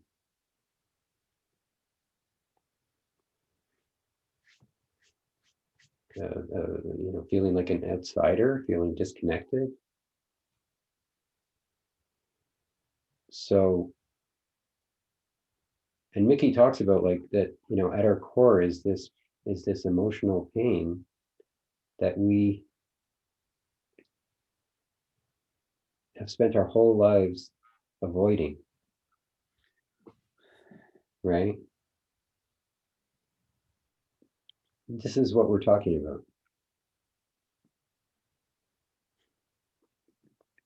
Mm. You know, Don, yeah. So I was just thinking, and obviously this has to be something safe for everybody, but what you had us just do there, thinking about a time, I was thinking maybe that's a good strategy to enable ourselves to start to practice feeling it. And the reason I'm suggesting that is because, or saying that is because sometimes in the point of the day, it's so hard to catch yourself, or maybe you're in a situation where you can't do the work. I don't know, but just a thought. Yeah. Well, one thing I would say is that, you know, you can certainly practice like bringing up a difficult experience from the past and opening to it. But I would caution that first get yourself into a very solid place. And when I say solid, I mean like a positive mental state, a positive emotional state, a high level of mindfulness. And from that place, you can, bring up difficult experiences from your past, or bring up fears, or whatever it is. But if you're in a place where you're in a negative state, or you're in a low energy state, you don't want to do that, because you could easily go, as Mickey, when he talked about that chapter, let go right away or fall, there's a very good chance you will fall, right? And you'll just get caught in it, because the strength of it will be stronger than your strength. So you want to come from a place of strength when you're doing that. You want to be very aware of your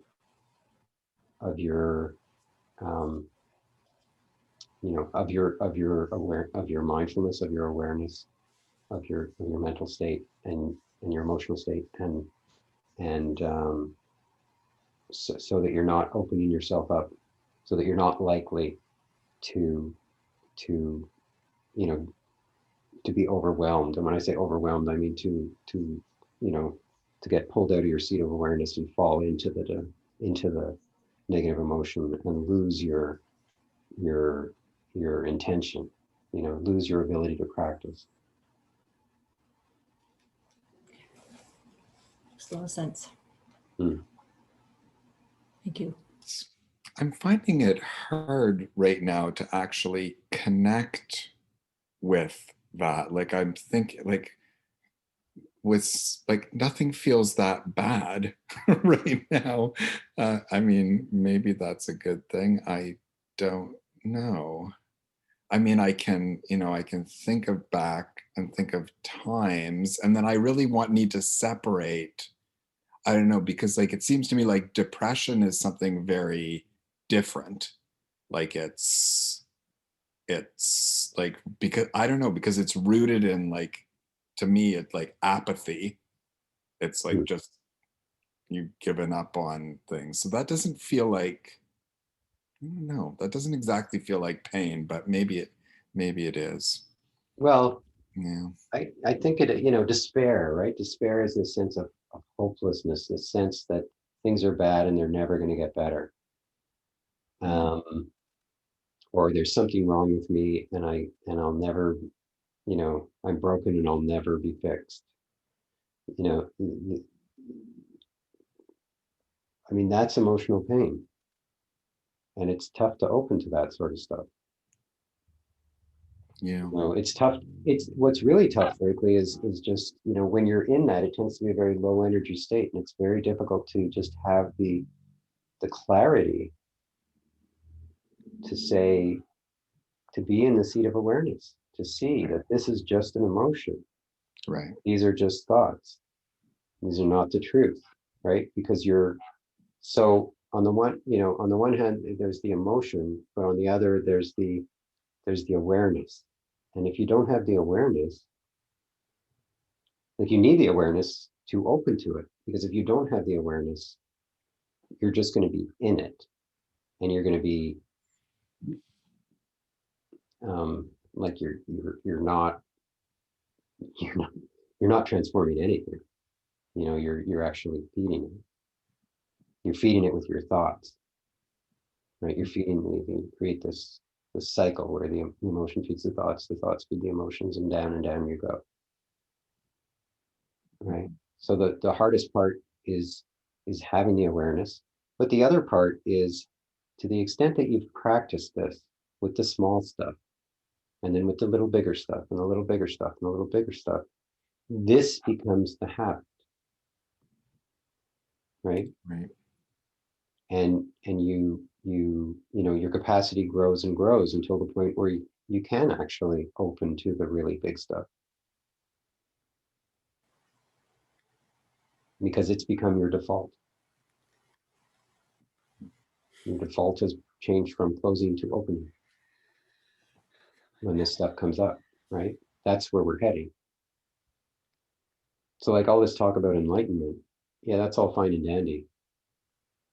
Let's just get to the point where your default is opening, your default is relaxing and releasing, and not closing.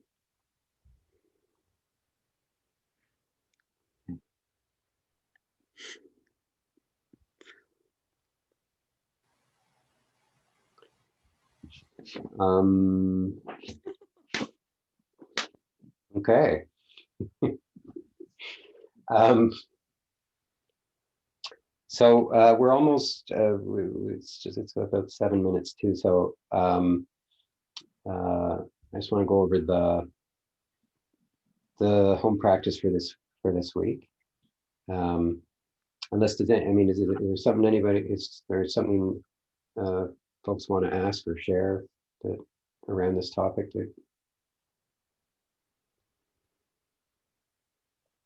Yes, I guess one question, a clarification, Laurie.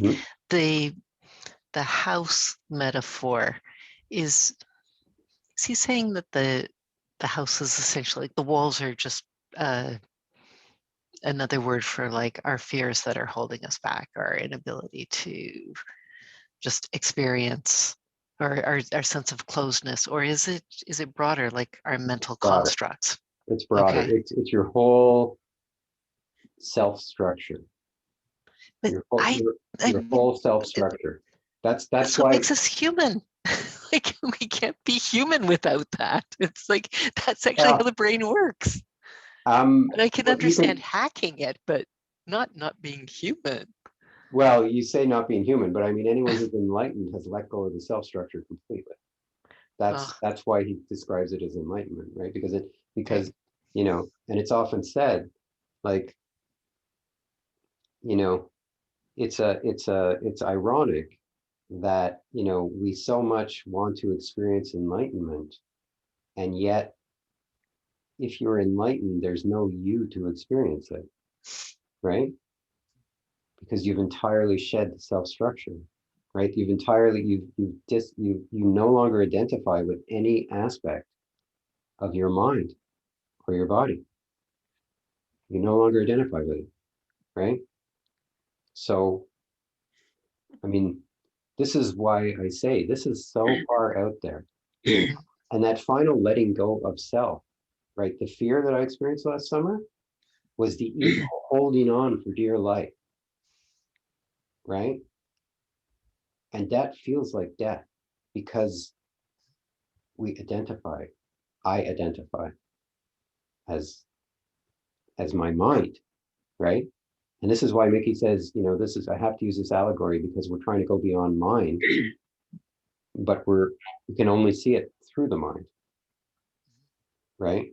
So going beyond mind yet is going beyond self. It's like, it is mind blowing to think of going beyond mind or beyond self.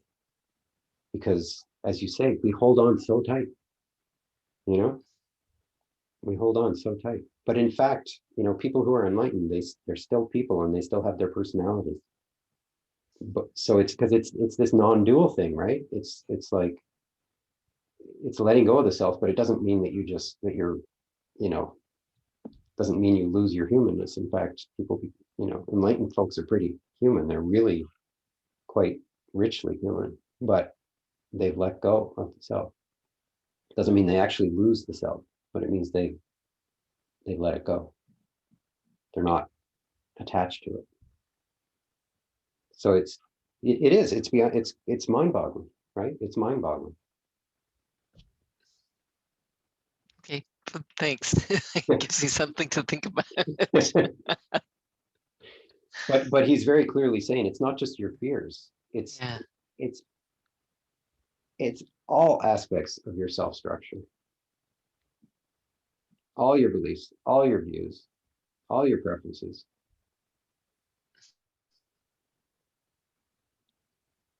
Yeah. And in many cases, that's why it's so hard to let go, because you feel like you're losing a piece of yourself, right? I remember having a teacher a number of years ago who said to me, I said something about being irreverent. And she said, well, you sound like you like being irreverent. And I said, yeah, I do like being irreverent. Oh, you should not want to be irreverent. And I felt like if I wasn't irreverent, I would lose a piece of myself. I couldn't imagine myself not being irreverent because I identify with it, right? And that's when this stuff gets hard. That's when this stuff gets hard, is when it's like, wait a minute, but I feel like I'm losing a piece of me. Yeah, that's Yeah, when exactly it's a what, part of you you like too. right. Like the title of the book is The Untethered Soul, The Journey Beyond the Self.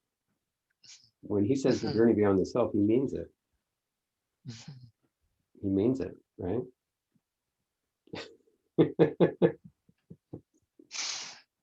Yeah. Um, anyway. Um, so yeah, so the meditation this week is open awareness, which is basically what we did tonight. Continuing to work with this small stuff. Noticing when your model of reality is challenged. So just kind of a different spin on what happens when a disturbance comes up, how that's challenging some aspect of your model. And then I didn't talk about it, but in chapter 12, he talks about, I think it's chapter 12, he talks about, or maybe no, chapter 13, he says, if you want to see why you do things, then don't do them and see what happens, right? So I would think of something that you actually want to do less of, like watching Netflix or eating chocolate or smoking or drinking or whatever it might be, something you want to do less of. And so see what happens when you don't do it. And when I say that, it doesn't mean you have to like quit doing it. It just means when you're about to do it or when you feel the urge to do it, stop and practice relax, release, lean back. And just notice the urge. Don't act on the urge. Just notice, just feel it. Just really feel it and let it, just look at what's going on when you're feeling that. When you're feeling that desire to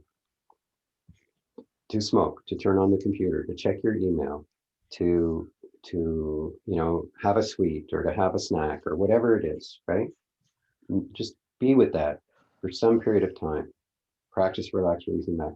And then decide if you want to go ahead and follow the urge, follow the urge. There's nothing, it's not terrible. This is about just understanding why we do things. Right? It's not about, it's as Mickey says over and over again, it's not about renunciation. It's about understanding. So anyway, that's described in the handout and it's described in the reading. And then reading the next 3 chapters, of course. So it's just after 9. So thank you everyone for coming tonight. It's been a very enjoyable discussion for me. Anyway, I hope for you too. All right, thank you. Yeah. Thank you. Can I just ask, who is MTAP? Oh, that's me. Okay, thank you. I did respond. Okay, Okay. sorry. Thanks, Lori. Okay, thanks everyone. Bye. And if you have a Bye, question you want to everybody. stay on, feel free. Bye. Bye.